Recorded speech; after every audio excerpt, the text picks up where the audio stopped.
Being active has never been more rewarding.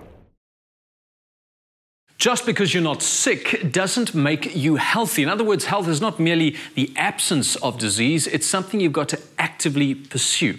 You hear it all the time and everywhere, from radio and TV to newspapers, magazines, doctors, all telling you to live a healthy lifestyle. But do you know what that entails? We asked a few South Africans for their opinions on what it means to live healthy. My definition of a healthy lifestyle would be creating small, healthy habits for yourself. And have a set routine of what to do. Like, think before you do things. Trying to stay away from anything that can cause any harm to your body. Have like a happy, healthy relationship with friends and family. When there's health, there's a long life, which is the most important thing.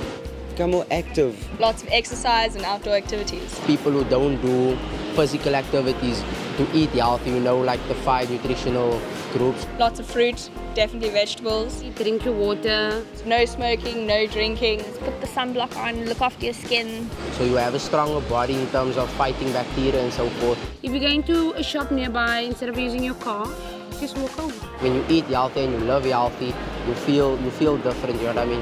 And like you're treating your body with respect, so you'll get that in return. That's what I consider healthy behavior.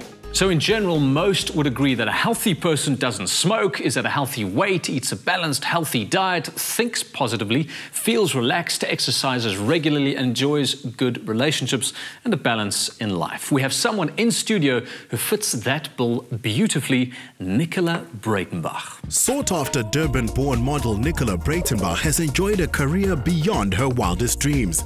The highlight was landing a R4 million contract with Revlon as the face of their absolutely fabulous campaign. The glamour girl wed US businessman Ben Steiner in 2008. The couple have 2 children and Nicola and her family currently reside in New York City. Nicola, that is a stellar career. Welcome to the studio. Thanks for joining us. Thank you. How would you define a healthy lifestyle? I think it's something that we all sort of already know, but for me, it's a balance of everything, trying to balance everything that we all know is something that's supposed to be healthy. You know, exercise is a huge part of my life. You know, at least 4 times a week, I make sure. I try to eat very healthy. I definitely, and my kids do the same thing. And then also, I think it has a lot to do with how your life is and where you are mentally on a daily basis. Lots of factors in that. How do you maintain that? I mean, is it easy to maintain a healthy lifestyle, to look like you look? No, not really. It's not an easy thing, and I think that's something that we all have to kind of juggle. But it's planning. I have to plan every day ahead. For today, I have to look at tomorrow and go, where am I going to fit it all in? I have to fit in my hour for myself to do my exercise. I also, living in America, try to instill also kind of a very organic lifestyle. But it's a lot of planning and organization and kind of, I mean, it's like you have a whole, you know, you have now with all these fancy gadgets, we've got like a calendar and you can kind of plan everything. Applications for this exactly, and you get a beep going like, oh, I gotta go do my shopping, oh, I gotta go do this. But you make a good point. I mean, you can't be spontaneous, you can't think, oh, I should be healthy. You've got to plan to be healthy, which is great. You do, and you have to make a conscious decision in your head that you want to be that way. And I think it's something that I learned actually much later, only recently in my life. You're a mom of 2. Most people would go, what? I don't believe that, if we just look at you. How are you going to instill these values of healthy living into your kids? That's a very good question. I don't know what happens when they can make their own decisions. I hope that the things I've taught them up until the point where they really go off on their own has already been ingrained in their mind so much that they will do it automatically. Okay. I'm quite stringent and regimented on what they eat and exercise in that. My children, their favourite food is broccoli. You're kidding. No, I'm not kidding. And people laugh at me, they're like, you're joking.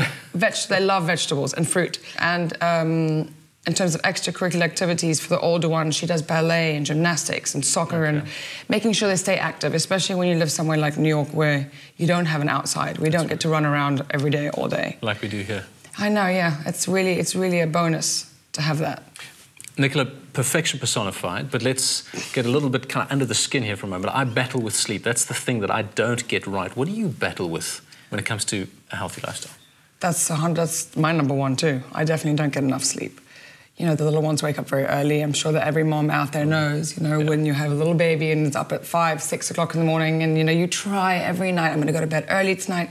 But, you know, that's always the thing but because a part of the healthy lifestyle is also taking time for yourself. That's why I put my children on a very specific schedule. They go to bed at 7 o'clock every night because it's important to have time for yourself to really de-stress. I mean, if it's just sitting on the couch for an hour and having your meal properly. So you want to go to bed early, but you want to take that time for yourself. But trying to balance that is still literally something I can't get right. I still find myself going to bed at 11 o'clock and then I still only have 7 hours. I know that 8 hours is the ideal thing, but I just can't get that. I can't hit it on the head. We've talked about physical activity, we've talked about diet, obviously. No, top of the list when it comes to healthy lifestyles, but what about mental and emotional health? I mean, I listen to you speak and I see the spark in the eye and I see the smile, and that you seem to be getting that right as well. I mean, I feel very blessed that I feel like I'm in a very happy place in my life, but I think it's, like you said, it's 100%. It's maybe half of it. Half of it is diet and exercise, and half of it is where you are mentally in your head. Because when you're not happy and you're not in that happy place, you're not going to take time to go for a run or sit down and want to eat a balanced meal. You kind of trying to grab something here and there, and you're drinking 10 coffees a day. And so it all works together. When you're in a good space, then I think you want to also be in a healthy space in terms of diet and exercise. That's right. Once you're healthy, you want to maintain it. It's good to exactly. Yeah. Good to sleep well, good to actually eat well. Yeah. A perception that a lot of people have is that health is for those who can afford it, that it's an expensive pastime to live healthy. Would you agree with that? Absolutely not. There are different levels. Obviously, some people believe, you know, you have the extreme where they have their meals delivered to them and they don't think they have time to do that. I mean, I don't do that. It's just about making, like I said, organization, taking the time to go to the grocery store and picking the right things.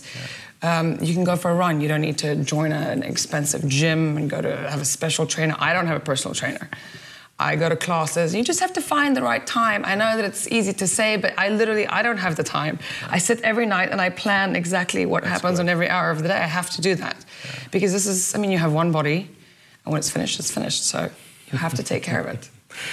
Nicola, great talking to you. You've said a lot of things about healthy lifestyles. I mean, we've touched on all aspects of it, but if you were to kind of prioritize just 3 practical things that you do, that if you could do nothing else, that's what you would do to stay healthy, what would those 3 things be? Definitely my number 1 is exercise, because exercise touches on both things. It's good for you physically, but it also is very good for you mentally. I think when you're in that zone, it does something to your mind and it really helps a lot. So that touches both. So that's definitely number 1. Good. My book number 2 is obviously eating the right things. If you can, I know that's an expense issue for some people, but, you know, trying to eat as natural as possible, cutting out all those preservatives and things like that, that's something that I really try and do, and especially for my kids. And number 3 is the one thing that we can't get right, is sleep. Sleep is so important for restorative, for your body, for your mind, for everything. And I mean, try and get those 8 hours. You know, you and I have to work on that, but that's definitely would be the 3 things. Brilliant. Dr. Nicola, thank you very much. Great advice.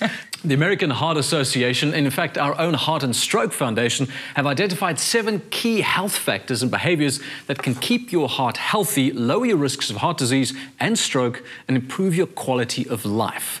They are quite simply to stop smoking, which is a no-brainer, to eat better, and by that I don't mean dieting, I mean healthy eating, to get active, to lose weight or maintain a healthy weight, to control your cholesterol, manage blood pressure, and reduce blood sugar. Stick to life's simple 7, and you're bound to outlive the average South African age or lifespan of 59 years by at least a decade or 2. Plenty of time to enjoy your grandkids and maybe even a great grandkid or 2. Your healthcare needs are unique, and so is our offering.